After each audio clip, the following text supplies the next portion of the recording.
Fin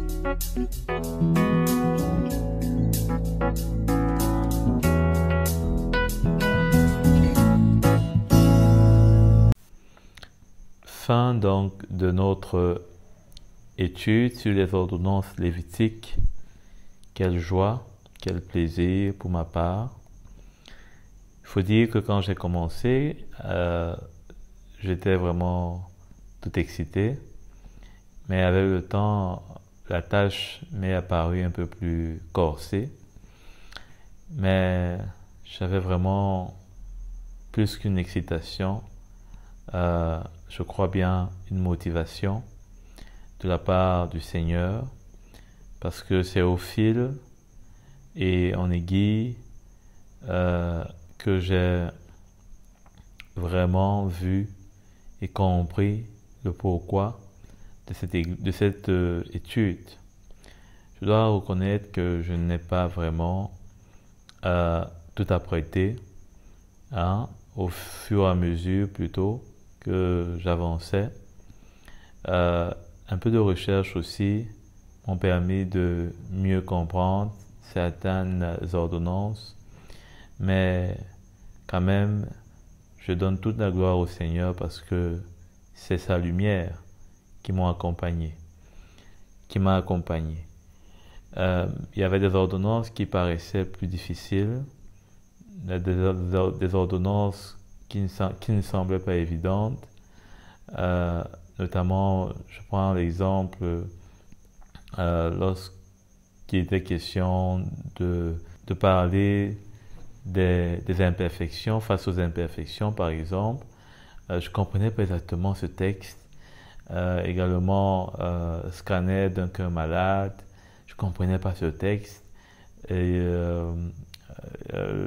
la contamination du péché, je ne comprenais pas ce texte. Si vous regardez bien ce texte, c'est presque bizarre même, mais simplement, calmement, le Seigneur a disposé comme des pièces qui s'assemblaient dans mon esprit et je suis vraiment réjoui de ce que le Seigneur a pu faire à travers son esprit dans mon cœur. C'est aussi une grande lumière que le Seigneur m'a apportée. Vous avez dû peut-être remarquer, mais à chaque fois je parlais de cette révélation de l'apôtre Paul, je pense que le Seigneur m'en a donné quand même une certaine partie parce que j'en ai découvert et je crois vous en avoir partagé assez. Le conseil vraiment du Seigneur, l'évangile que l'apôtre Paul communiquait.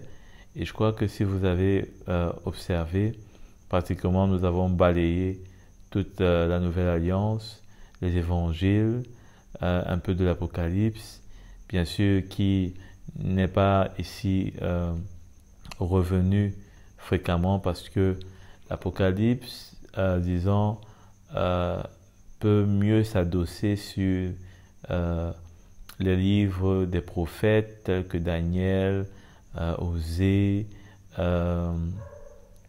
etc. Donc, on ne peut pas vraiment,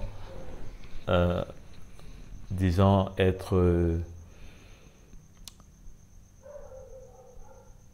déçu de ce côté-là parce que l'apôtre Jean apporte une lumière davantage par rapport à ces textes, disons, de ces prophètes. Ce qui est sûr, c'est que c'est vraiment très très réjouissant d'avoir parcouru toutes ces ordonnances. Peut-être que je me suis répété avec certaines, vu que nous avons traversé, que ce soit Exode, Deutéronome, Nombre, avec Lévitique, sans oublier que nous avons fini avec Ézéchiel, alors parfois Jérémie aussi, etc. Mais pour dire les choses quand même clairement, les 4 livres du Pentateuque sont vraiment l'essentiel de la loi. Alors les autres, disons, sont un peu plus euh, disons, à regrouper, à chercher, mais quoi qu'il en soit, le nombre n'était pas vraiment l'objectif, bien il nous a aidés, mais il faut reconnaître que peut-être on pourrait trouver un nombre moins, ou alors un nombre comme celui auquel on s'est arrêté, mais le plus important, c'était de saisir notamment les quelques points sur lesquels l'intitulé a été, disons, spécifique, parce que ça relevait des choses de la Nouvelle Alliance qui étaient spécifiques et importantes. Je crois que nous avons touché surtout ces points-là qui sont bien spécifiques à la Nouvelle Alliance, très importants, très marqués. Je pense par exemple à l'apôtre Paul quand il parle d'être déchu de la grâce, comment est-ce qu'il faut marcher dans la liberté, également l'Esprit de Dieu, son œuvre, et toutes ces choses qu'il dit et qui parfois nous passent presque inaperçues parce que nous ne saisissons pas toute la lumière, toute la profondeur de ces textes. Alors, d'autre part, il faut comprendre aussi, et je crois que vous serez d'accord avec moi, que la loi était quand même riche parce qu'il y a beaucoup de choses qu'elle nous montre, et je crois qu'avec un peu d'attention, on peut se rendre compte que l'apôtre Paul avait raison de dire qu'elle est parfaite. Hein? Et vraiment, si une justice, hein, la vie viendrait vraiment de quelque chose, ce serait de la loi. Malheureusement, l'Esprit de Dieu n'était pas à l'œuvre encore en ce moment, hein, d'une façon comme il est aujourd'hui, pour apporter la vie. Hein, la vie, mais quoi qu'il en soit, le Seigneur l'avait voulu ainsi. Alors,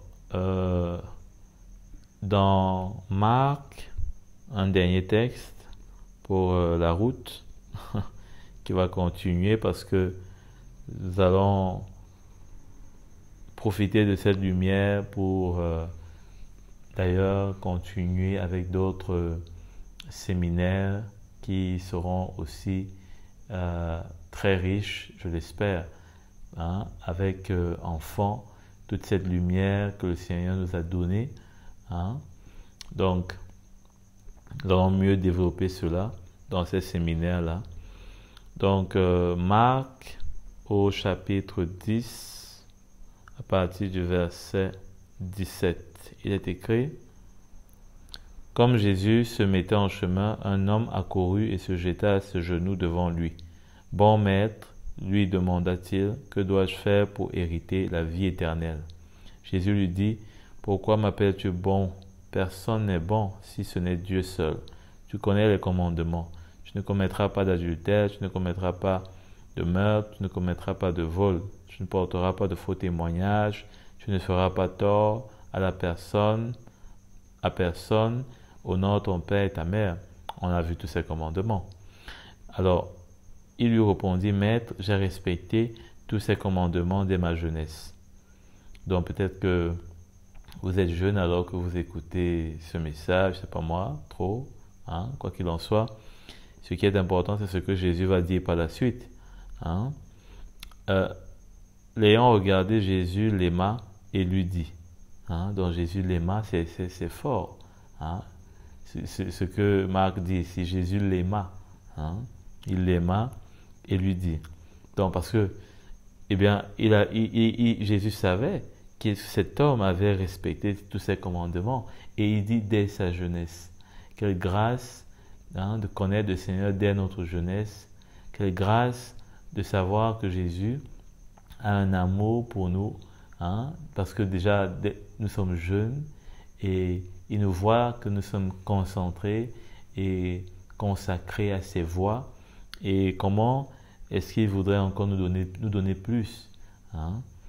Il dit: Donc, sûrement il a fait un sourire, peut-être. Il lui dit, il te manque une chose. Va vendre tout ce que tu as, donne-le aux pauvres, et alors tu auras un trésor dans le ciel. Puis viens, charge-toi de ta croix et suis-moi. Donc il y avait deux choses que Jésus lui disait. Vends tout ce que tu as. Maintenant, renonce à toi-même, renonce à ce que tu as et suis-moi. L'ayant regardé, donc, verset 22, mais l'homme s'assombrit à cette parole et s'en alla tout triste, car il avait des grands biens. C'est pas simplement de connaître qui est important, mais c'est de mettre en pratique, c'est de pouvoir suivre Jésus, c'est de pouvoir porter notre croix. Et c'est là que Jésus veut nous défier, parce que le défi n'est pas de connaître la parole de Dieu, mais le défi est de la mettre en pratique après l'avoir connue, après en avoir été instruit. Et donc, moi c'est ma prière, moi c'est mon désir, moi c'est ce que je voudrais. Et c'est pourquoi je crois que le Seigneur nous a donné cet enseignement pour que nous puissions être mieux outillés, mieux équipés, afin de le servir, afin que cette parole ne soit pas juste écrite dans notre intelligence, dans notre connaissance humaine, c'est pas moi, dans notre cœur, mais que ce soit une parole qui puisse être finalement la vie que le Seigneur veut nous transmettre, que ce soit une vie, et que nous puissions vraiment y attacher tout notre cœur, tous les jours de notre vie. Alors, on va prier pour finir. J'espère que vous le voulez bien, parce que moi, je le veux absolument. Parce que sans le Seigneur, on ne peut rien faire. On a besoin de sa force, qui nous aide à accomplir, à mettre, pas les ordonnances de la loi en pratique, mais à marcher par l'Esprit, parce que c'est en marchant par l'Esprit que nous allons accomplir la justice de Dieu, y compris la justice qui venait de la loi. Amen. Donc, allons-y. Nous avons assez bavardé comme ça. Seigneur, nous te rendons grâce parce que tu nous as instruits. Tu dis que ton peuple périt faute de connaissance, mais aujourd'hui, tu nous as montré que toi, tu veux nous instruire afin que nous puissions te connaître. Et nous t'avons vu, nous t'avons connu au travers de la foi et aujourd'hui au travers de ta parole qui nous est révélée par ton esprit. Merci Jésus, que toute la gloire te revienne. Aide-nous Seigneur, aide-moi, aide ma sœur, aide mon frère qui va écouter ce message, tous ces messages, à pouvoir les mettre en pratique, à pouvoir bénéficier tout ce que Seigneur, tu veux nous communiquer dans cette nouvelle alliance, parce que nous sommes bel et bien des fils et des filles de la nouvelle alliance, quoique cette ancienne alliance nous instruise, mais nous ne pouvons en aucune façon nous éloigner, nous retirer, Seigneur, de la foi, de la grâce, pour retourner, Seigneur, à des choses qui n'ont jamais été les nôtres. Simplement, nous accueillons, nous te remercions pour tout ce que tu fais, parce que tu as fait aussi cette loi et tu as voulu qu'il y ait un temps comme l'ancienne alliance pour que nous, de la nouvelle alliance, que nous soyons avertis, que nous ne puissions pas reproduire les mêmes erreurs, mais que nous soyons, Seigneur, prudents et que nous puissions être vigilants, veiller sur cet héritage que tu nous as donné en Jésus-Christ. Que toute la gloire te revienne, Seigneur. Amen. Donc, très content, très ravi d'avoir passé ce temps avec vous. J'espère que le Seigneur permettra que je puisse encore me repencher sur ce texte et toutes ces ordonnances-là, sur toutes ces ordonnances, Et c'est vrai que c'est pas pour demain, mais ce qui est sûr, il y a beaucoup de choses à corriger, il y a beaucoup de choses à revoir. En l'occurrence, d'ailleurs, pour ne pas oublier, euh, j'avais parlé une fois j'avais parlé des prémices, hein, et dans un texte, on avait lu que il y avait une première récolte, et je pense avoir dit que cette première récolte, eh bien, c'était les apôtres, hein, les premiers apôtres. Mais je pense m'être trompé parce que ayant lu, n'est-ce pas, par la suite, hein, un texte, notamment, je crois que vous pouvez retrouver ça, je ne sais plus exactement où, mais cela montrait bien que c'est Israël qui était la première récolte du Seigneur, hein. Et pour cela, je m'en excuse de cette confusion, de cette erreur, hein. Simplement que j'avais pas encore tout lu, j'ai pas encore tout lu la parole de Dieu, mais cela montre bien qu'on doit faire attention pour corriger, n'est-ce pas, pour recadrer et surtout s'humilier là où on a raté. Donc merci encore une fois de plus et j'espère que peut-être il y aura une réédition de ces ordonnances qui serait encore plus claire et plus édifiant peut-être. Soyez bénis.